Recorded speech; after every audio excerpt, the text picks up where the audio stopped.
जगज्जननी माँ तमें महिषासुर को बध करी देवलोक एवं मर्त्यलोक शांति स्थापना करथिल बोली तुम्हें महिषा मर्दिनी नाम रे ख्याति लाभ करथिल।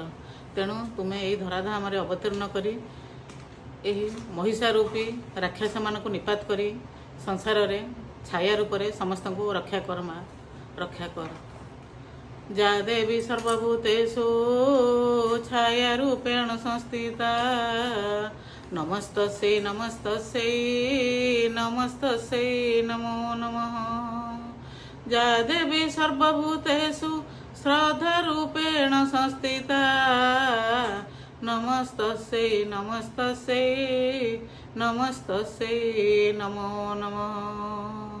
जा देवी सर्वभूतेषु तृष्णारूपेण संस्थिता नमस्तस्यै नमस्तस्यै नमस्तस्यै नमो